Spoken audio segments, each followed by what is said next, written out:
A secret World War II mission vanished into the frozen Arctic, erased from every record. But one broken plane, a crew lost in ice, and a final desperate signal tell a story no one was meant to hear. What really happened out there, and who made it back? In the final winter of World War II, the world was frozen in more ways than one. Snow blanketed the deep Arctic north of Norway, where silence ruled over white valleys and jagged coastlines. Winds howled like restless spirits through the ice fields, and daylight came and went in fleeting glimmers. It was a place untouched by mercy, the kind of place no one wanted to end up. And yet, 5 American airmen were on their way into it, not by accident, but by order.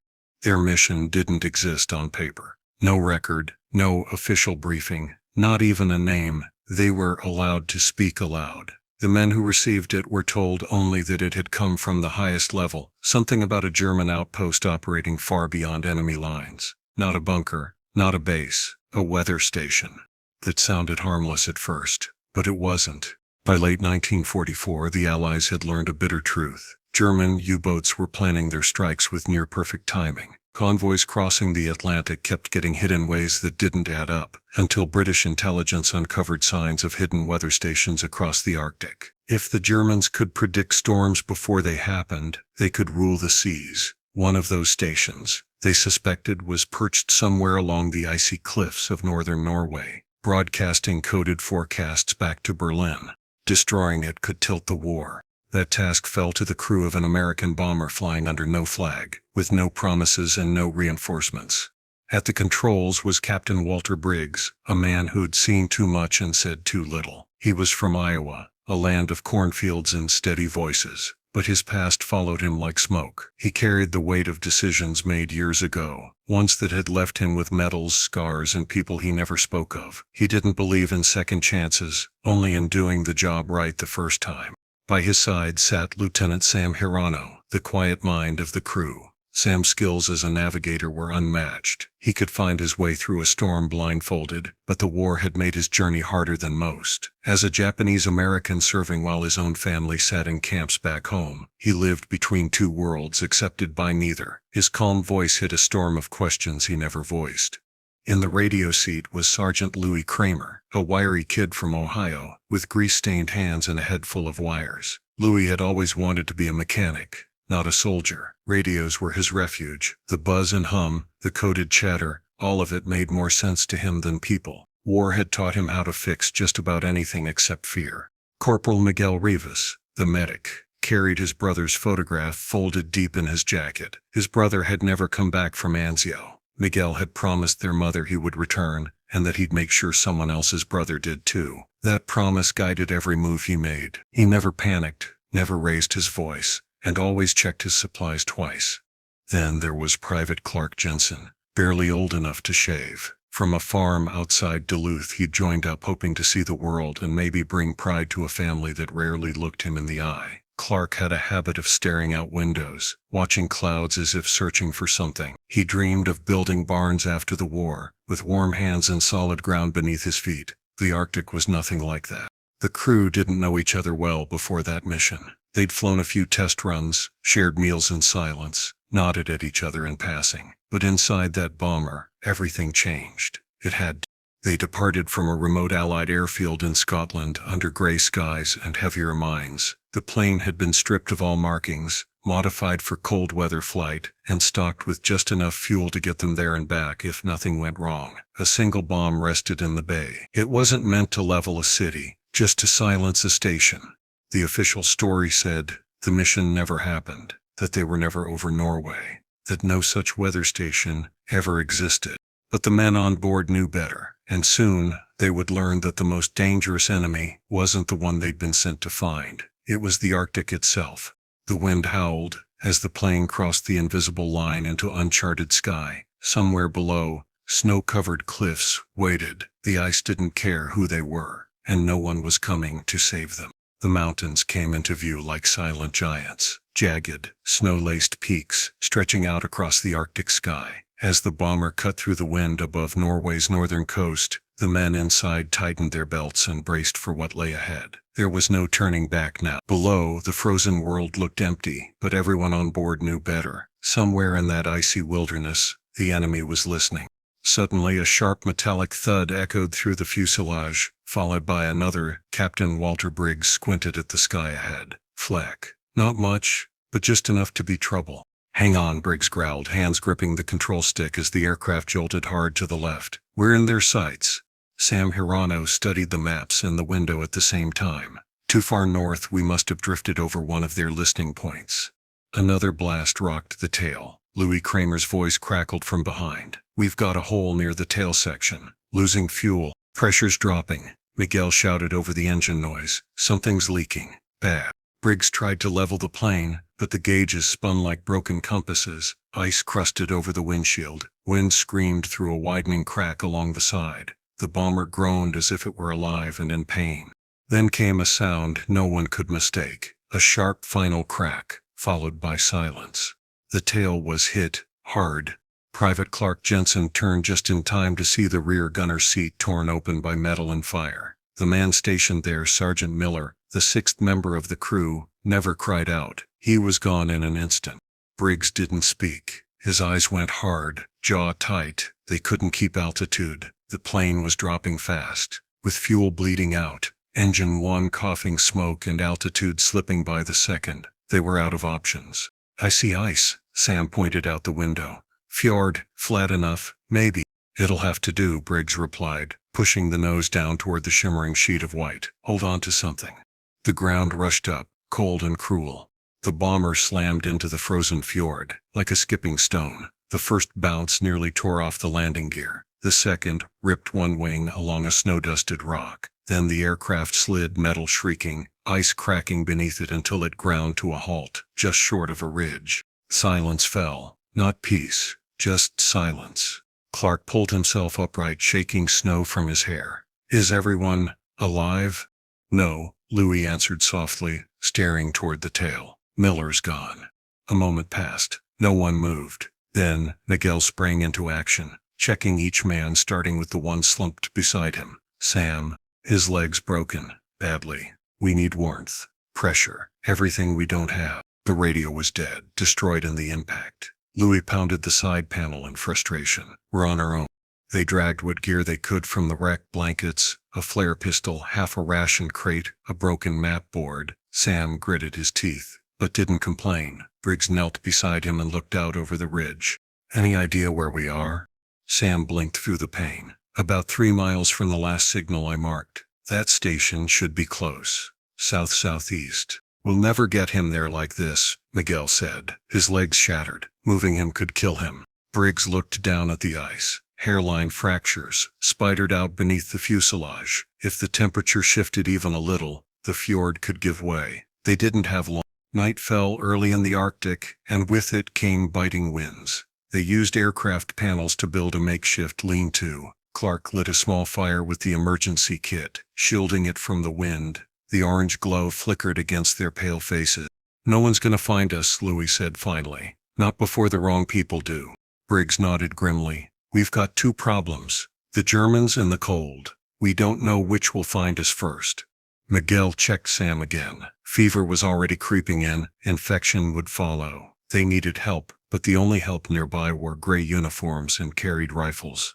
As the wind howled outside, Clark sat staring out across the dark horizon. If that station's close, it means they're watching. They probably saw us go down. Or heard it, Louis added. Briggs leaned against the broken hull, watching his breath cloud in the air. They'll come. The question is who? A rescue team, or a patrol that doesn't take prisoners? No one answered. The wreckage stood out against the pure white snow, a metal scar on the frozen skin of the Arctic. It wouldn't stay hidden for long, and even if it did, the cold would finish what the crash hadn't. They were alive, most of them, but stranded, injured, and completely cut off. The mission to find the weather station had turned into something else entirely. Now it was about surviving the night. The wind never stopped. Even when the sky looked calm, even when snowflakes drifted down like feathers, the wind still crept in, under collars, through seams, into the bones. It whispered warnings that none of them could quite understand. By the second day they knew they couldn't wait any longer. Captain Briggs crouched over the map, now torn and damp, laid out on a scrap of metal. That station's still our only chance, he said quietly. We've got maybe 1 day of rations, 2 if we stretch it. Miguel shook his head. Sam won't make it. Not in this cold. His leg's worse today.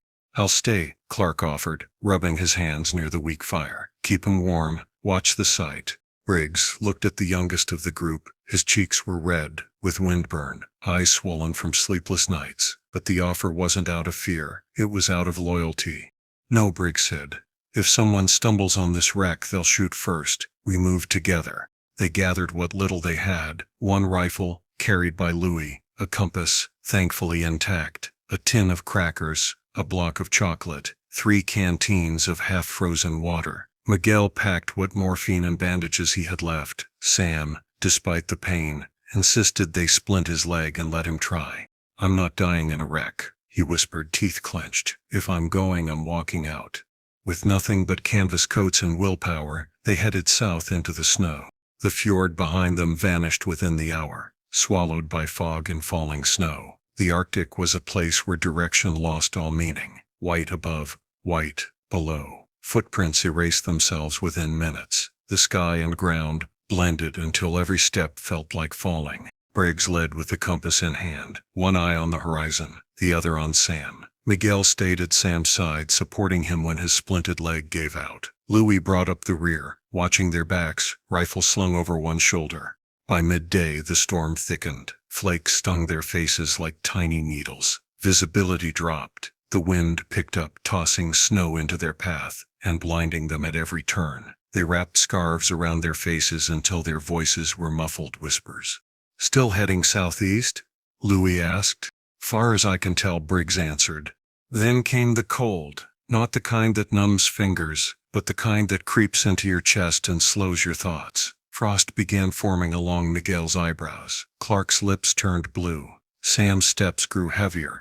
We stop soon or we don't get up again, Miguel warned. They found a dip between 2 ridges, a shallow basin shielded from the worst of the wind. Briggs and Louis dug a hollow while Miguel passed out a few cracker halves. They huddled together, wrapping Sam tighter in his coat. That night, the hallucinations began. Clark swore he saw lantern lights in the distance, soft yellow glows bobbing just beyond the ridge. Louis said he heard voices in the snow calling names he hadn't spoken in years. Miguel blinked into the dark and thought he saw a line of figures walking just over the next rock. Could be frostbite, he murmured, messing with our heads. Or maybe not. The next day, they found the tracks.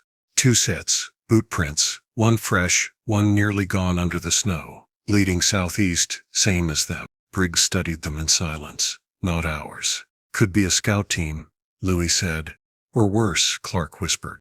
They followed cautiously, every footstep slower now. Just before dusk, the tracks disappeared into a shadowed ravine, and there, half covered in drifting snow, stood a ruined cabin-like structure, timber walls blackened by fire, an antenna collapsed on its side. The German outpost, or what remained of it. Inside it was worse. The floor was splintered, the stove cold, an overturned desk, scattered documents burned at the edges, metal cups frozen to the table, bunk beds empty but still made, a broken radio, its wires tangled like veins. Then they saw it, a coffee cup, still half full, frozen solid, yes, but not buried in dust. Someone had been here, recently. This place wasn't abandoned, Miguel said. It was left in a hurry, Briggs added. Maybe someone came looking for the station and ran into trouble. Or maybe someone had never left. Louis checked the stove and cleared ash from inside. If we stay here tonight, we'll freeze unless we light this. Briggs didn't like it, but they had no choice. He gave a nod. Do it. That night, huddled near the flame, no one spoke much. Outside, the wind howled like it had a voice. Clark sat near the door, eyes fixed on the snow-covered world beyond. His hand didn't leave the flare pistol. Then he saw it again. Just a flicker. A shape, standing far off across the ridge. Someone's out there, he whispered. They rushed to the window, but nothing moved now, just white silence and dancing snow. We're not alone, Sam said quietly. Someone's watching. The crew stared into the darkness, hearts pounding beneath layers of ice-cold cloth. The station was real. The mission was real. And now, the danger was too. The cold had teeth now. It didn't just sting, it gnawed, dug into joints, made even the strongest shiver beneath their coats. After leaving the ruined station, the crew climbed higher into the ridges. The snow grew deeper, the wind sharper. The map they carried gave little help anymore. Mountains shifted like illusions and valleys looked the same, no matter how far they walked. They found the cave by accident. A narrow slit in the rock wall, half hidden by a snowdrift. Inside, it opened into a cramped chamber just big enough for 5 men and a fire. Briggs checked the ceiling for stability, then nodded. "We'll rest here, just for tonight." Miguel laid Sam down carefully against the wall, checking the splint. His leg was swollen, turning purple beneath the wrappings. "He needs real help soon," Miguel muttered. "I'm giving him the last of the morphine." Clark handed out what remained of the chocolate. Louis stayed near the entrance, rifle resting on his knees. Nobody said much. There wasn't anything left to say. That night Clark took first watch. The snow had stopped. The sky was clear, dark as ink, stars shimmering like shards of glass. The silence was so deep it pressed on the ears. When morning came, Clark was gone. Briggs was the first to notice. "Clark," he called, pushing past Louis and into the snow. There were footprints just outside the cave, a few steps forward, then nothing. Miguel found him 30 yards down the slope, half buried in snow, one clean hole in his forehead. No signs of a struggle, no blood, just stillness. The shot had been perfect, silent, absolute. Louis dropped to his knees beside the body. "Sniper," he said hoarsely. "That wasn't chance." Briggs stared at the open ridges above. He saw something, or someone saw him. They carried Clark back in silence. Sam didn't speak for hours. Louis sat with his back against the wall, eyes on the cave's entrance, fingers tight around the rifle. Then the mood shifted. Late that afternoon, Louis spoke up. "No German tracks, no shell casings, nothing." "You ever seen a sniper leave nothing?" Briggs narrowed his eyes. "What are you getting at?" Louis didn't look at Sam, but the words came cold. "Maybe someone inside this cave knows more than they're saying." The implication hung heavy. Sam stared at him in disbelief. "You think I killed Clark?" "No, I think you haven't told us everything," Louis snapped. "You've been quiet since day one. You disappear when we find the cave, then Clark ends up shot." "That's enough," Briggs said sharply. Louis stood. "He's the only one who doesn't belong here." "Don't do this," Miguel warned. "You want to tear this group apart because you're scared?" "Because I'm trying to survive," Louis barked. "Same as the rest of you." Briggs stepped between them. "We're not doing this. Not now. Not ever. You don't trust Sam? Fine. But there's something real out there, and it sure as hell isn't one of us." The silence returned, heavier than before. That night, they took shifts in pairs. No one spoke much during the watches, just eyes scanning the dark, fingers twitching on the trigger. Every crunch of snow outside the cave made hearts race. At dawn, Miguel woke Briggs with a whisper. "Tracks." Briggs crawled out and followed Miguel. About 10 yards from the cave, the snow had been disturbed, not footprints but the light drag of movement, as if someone had crawled through the snow belly down, watching, waiting. Briggs felt the back of his neck tighten. "Whoever's out there, he's good," Miguel said quietly. "Too good for this to be random."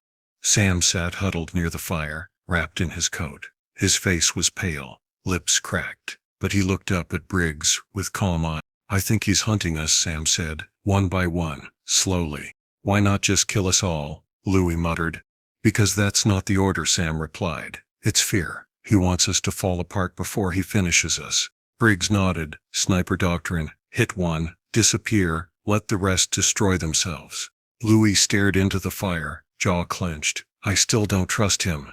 "You don't have to," Briggs said, "but you will work with him, or none of us make it." They didn't leave the cave that day. Briggs and Louis took turns at the entrance, scanning the ridges with binoculars, looking for any sign of reflection, any glint that might give away a scope. There was nothing.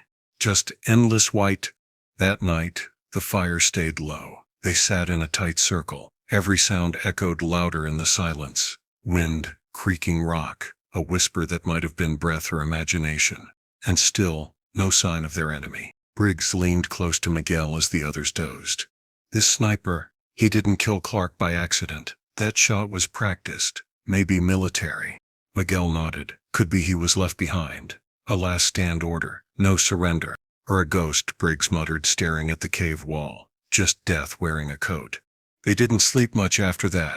The wind never stopped. It howled through the cave mouth like a distant scream, pressing against the stone walls, pulling at every crack and crevice. Daylight was brief now, just a gray blink before the sky turned black again. The snow was falling heavier than ever. It covered everything. Their tracks, the sky, their sense of time. Every day felt like the last. Every hour stretched longer than it should. Their supplies were gone. No more chocolate, no more dried meat. The water was just melted snow, boiled and filtered through strips of cloth. Miguel had started boiling pieces of his boots, scraping the leather, softening it over the fire. It tasted like nothing, but it kept their stomachs from twisting in on themselves.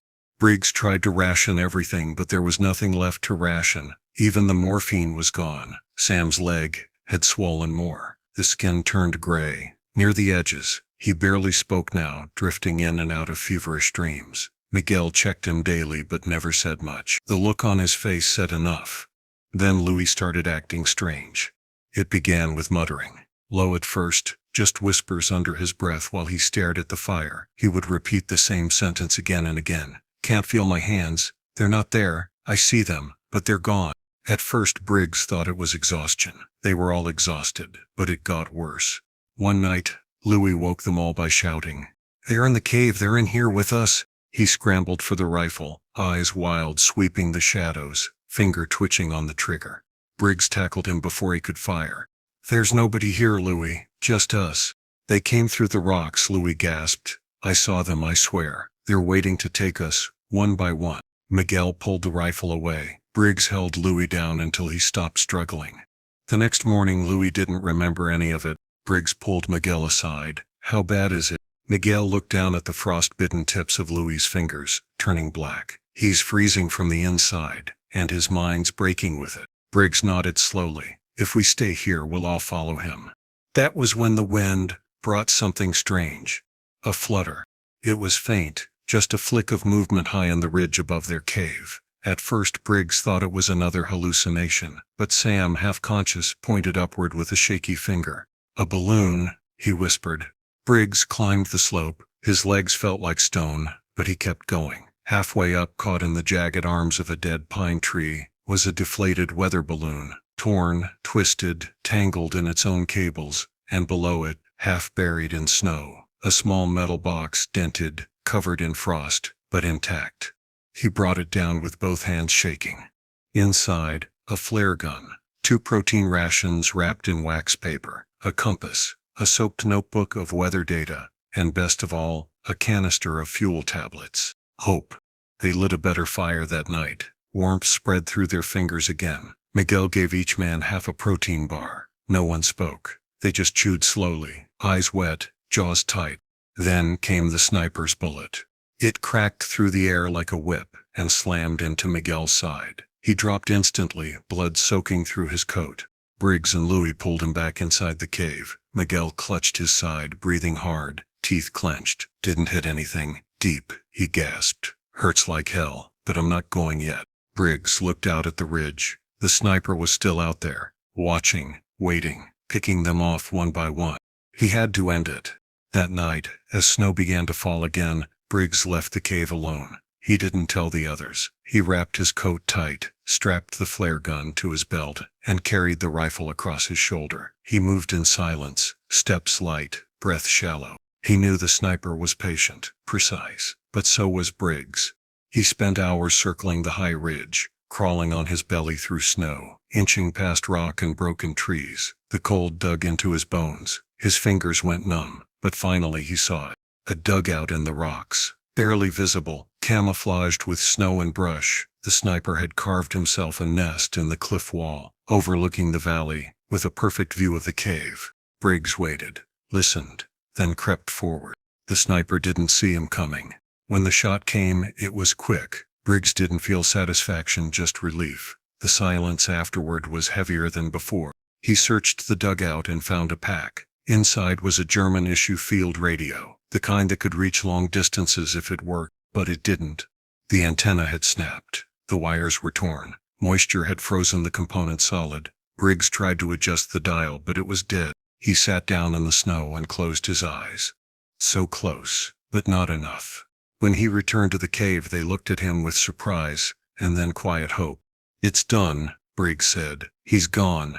Miguel smiled through clenched teeth. Sam nodded faintly. Louis just stared. "Did he have a radio?" Briggs dropped the broken device in front of the fire. "He did. And it's useless."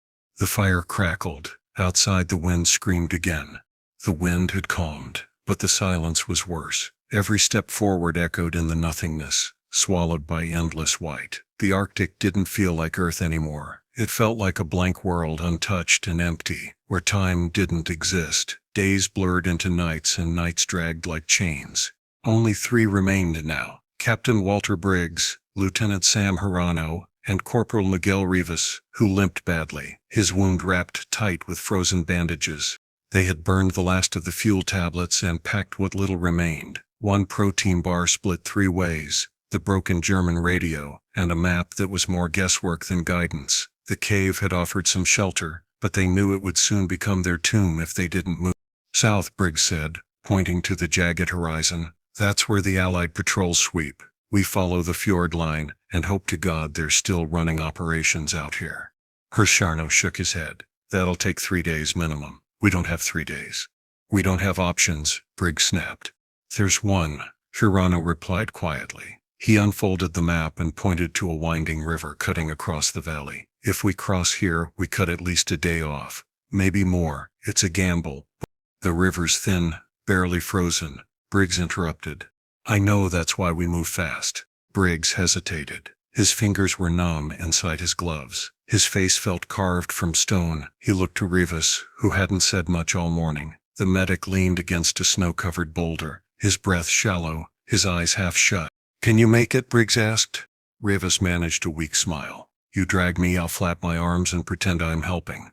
So they went. The snow thickened as they marched. It stuck to their boots, soaked into the fabric, and turned the map into a crumpled sponge. The sun, or what passed for it, was a pale smudge behind clouds. The cold wasn't sharp anymore. It was dull. It crept in slow and stole, feeling inch by inch. They reached the river just before the light began to fade. It wasn't wide, but it looked cruel. A thin, cracked skin of ice stretched across the surface, clear and jagged. Below, they could see water moving. Dark, slow, weight. Hirano tested it first. He stepped gently, spreading his weight. The ice groaned but held. "One at a time," he said. He made it across, breathless, then turned and nodded. "Send Rivas." Briggs tied a rope around Rivas's waist. They moved cautiously, step by step, halfway across. The ice moaned louder now, bending under the strain. Then came the sound that would never leave Briggs's memory. A sharp crack, a splash, a scream. The ice had split beneath Rivas. He was gone in a blink, swallowed by the black water. The rope snapped tight in Briggs's hands, nearly pulling him forward. He dropped to his knees, gripping hard, trying to pull him back. "Help me," Briggs shouted. But the rope jerked violently. Rivas's gloved hands clawed at the edge, eyes wide with panic. "Don't," he gasped. "You'll both go under." Briggs pulled harder. "I've got you." But the ice beneath him began to groan. Splinters spread outward like spider webs. "You have to let go," Rivas said, voice choking. "Let me go, Captain, please." "No," Briggs whispered, his hands trembling. "Let me go." And Briggs did. The rope went limp. The splash faded. Just the river now, calm, silent, empty. Briggs knelt there, frozen, staring at the spot where Rivas had vanished. Hirano came across quickly, yanked him up and dragged him the rest of the way. Neither spoke until they reached the far side. Briggs collapsed onto the snow, hands to his face. "He was right there. I could have—" "You would have died," Hirano said, "and then so would I." Briggs didn't respond. "He saved us both," Hirano added. It was a long time before Briggs finally nodded. That night they built a small fire between stones using the last shreds of dry cloth and a few twigs gathered from dead shrubs. The light flickered weakly, casting long shadows on the snow. Then the sky opened. Not with snow or wind, but with light. Green and blue waves shimmered across the sky, rippling, shifting, dancing in silence. The northern lights. Hirano stared upward, speechless. Briggs sat with his back to the fire, the glow washing across his face. "You ever seen this before?" he asked quietly. "No," Hirono replied. "Never this close. Never this bright." They sat there side by side, wrapped in silence. "It's strange," Briggs said after a while. "In all this death and cold, something like that still exists. It doesn't care about us, but it's beautiful." Hirono nodded. "We're still here to see it. That has to mean something." For the first time in days, neither man shivered. The lights twisted above them, colors shifting like flames in the sky. It was the only warmth they had left, but it was enough. For now. The storm had eased, but the wind still whispered across the snow like a voice from nowhere. Each step Briggs and Hirono took, it dragged like an anchor behind them. Their bodies were worn, their thoughts half frozen, their minds drifting between memory and delirium. The only thing that kept them moving was the silent agreement they never spoke aloud: keep going, or die standing still. Years passed, or maybe a day. The horizon offered no answers, only more white. Then, just before dusk, Hirono stopped. "Do you see that?" he asked, voice cracking. Briggs squinted. A faint flicker. Not fire, not the sun. A light, steady, and unnatural, pulsing, just above a line of snow-covered hills. It wasn't a star. It moved, faint, but real. They dropped into a crouch instinctively. "Could be an Allied station," Hirono said quietly, though his tone carried doubt. "Or a German patrol, luring survivors." Briggs didn't answer right away. His face was unreadable beneath the ice-crusted beard and cracked lips.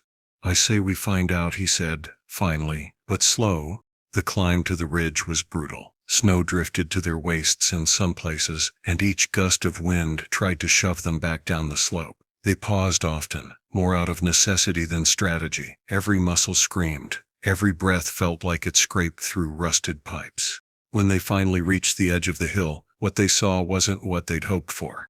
A squat, round building half buried in snow sat at the base of the ridge. A bent antenna leaned against the roof like a broken arm. Rusted drums surrounded it, along with shattered crates and wind-tossed debris. It wasn't a trap. It wasn't rescue. It was a forgotten Soviet weather station. Briggs let out a quiet breath. "Abandoned. Years ago, maybe," Hirono murmured, "but we should check it." Inside it was freezing, but out of the wind. A metal stove sat near the center, covered in frost. Hirono twisted the vent open and found a stash of dry coal under the floor hatch. Within minutes, the stove coughed to life, throwing off small waves of heat. The warmth hit them like a drug. In one corner, sealed crates held canned goods, labeled in faded Cyrillic script. Some cans were rusted through, but a few were still good. They pried one open. Stewed cabbage and potatoes. It smelled awful. It tasted like heaven. As they huddled beside the stove, their fingers began to thaw. The pain of returning sensation was sharper than anything the cold had delivered. Hirono laughed once, a low, disbelieving sound. "We're still alive." Briggs stared into the fire, unmoving. "We're breathing," he said. "That's all I'll say." They rested for hours, but not for sleep. Every noise, the groan of shifting snow, the creak of wind against the building, sent tension crawling up their spines. Briggs studied the broken radio in the corner for a while before tossing it aside. Hope was harder to carry than anything else. Then came the sound, soft at first, like the growl of distant thunder, but growing. Briggs sat up straight. "Do you hear that?" Hirono pressed a hand to the wall. The vibration was faint, but present. Then they heard it again, clearer this time. An engine, a distant motor, cutting through the silence like a blade. Both men bolted to their feet. Briggs raced outside, scanning the horizon. The sun had dropped lower, casting long shadows across the snow, but on the far ridge, maybe half a mile out, a dark shape moved. A small aircraft, a snow transport, too far to tell, but real, moving slowly, south to north. Briggs grabbed the shattered remains of their old survival kit. Inside, beneath the rations and tools, was a cracked mirror, still reflective, the kind used for signaling. "We have one shot," he muttered. "I'll go," Hirono said instantly. "You're not strong enough." "I'm faster than you." Briggs didn't argue. They both knew it was true. Hirono took the mirror and started up the slope outside the station. His legs trembled, but determination lit his face like a flame in the dark. Briggs watched from below, heart pounding. Snow whipped around Hirano as he climbed. When he reached the top, he stood straight against the wind, pulled off one glove, and raised the mirror toward the horizon. The movement was frantic. Desperate short flashes aimed at the sky, then the hills, then the moving shape beyond. Briggs stood below, breath held. The distant motor grew louder, then fainter, then steadied. Still too far to know if they'd been seen. Still too close to give up. Up on the ridge, Hirano stumbled. His knees buckled once, then again, the mirror slipped from his hand and shattered on a rock. He dropped to all fours, then fell onto his side. Briggs shouted his name and ran. By the time he reached him, Hirano's face was white with frost. His eyes fluttered but didn't close. I signaled, Hirano gasped, lips barely moving. I think they saw. Briggs pulled him into his arms, pressing his coat around him, holding his face close. You did good, Briggs whispered. You did more than good. From far away the motor continued, and then for a split second it changed pitch, shifted slightly. Briggs looked up. The shape in the sky was turning. Toward them. Toward the ridge. And in that moment, he dared to believe it wasn't an illusion. It was rescue. The sound of the aircraft grew louder, a steady roar that cut through the Arctic silence like a promise. Briggs never took his eyes off the sky, hoping, praying it wasn't just another cruel trick of his frostbitten mind. When the small plane finally landed on the ice a short distance away, its skis scraping across the frozen surface, Briggs felt a flicker of hope he hadn't dared to feel in weeks. From the plane stepped a small group, Norwegian resistance fighters, weather-beaten and serious but alive. Their faces showed a mix of surprise and relief when they saw Briggs and Hirano near the battered Soviet station. Without wasting a second, they rushed to help. The fighters wrapped Briggs in warm blankets and carefully lifted Hirano, whose face was pale and rigid with cold. Briggs barely noticed the frost creeping through his numb fingers or the ache in his chest. His mind was focused on Hirano. We're going home, he whispered, trying to convince both himself and the man beside him. But Hirano's eyes were glassy. The endless cold, the hunger, and the years of burden he carried inside had taken their toll. His breathing was shallow, and his hands trembled as he clutched Briggs' sleeve. Walter, Hirano said faintly, his voice barely more than a breath. Briggs leaned closer, careful not to jostle him. Tell them, Hirano rasped. Tell them I was one of the good ones. Tears pricked Briggs' eyes, but he held back, swallowing the lump in his throat. I will, he promised. The resistance team moved quickly, lifting the men onto the plane. Briggs, still half-conscious, barely felt the jarring motion as the plane took off. Outside, the Arctic landscape stretched endlessly, white and unforgiving. But now, it was behind them. The flight to Scotland was tense and quiet. Briggs drifted in and out of awareness, haunted by the sharp images of the journey. Rivas slipping through the ice, Jensen's lifeless form, the cruel twist of the sniper's bullet, and Hirano's final moments. Survivor's guilt gnawed at him like a relentless shadow. Why him? Why not them?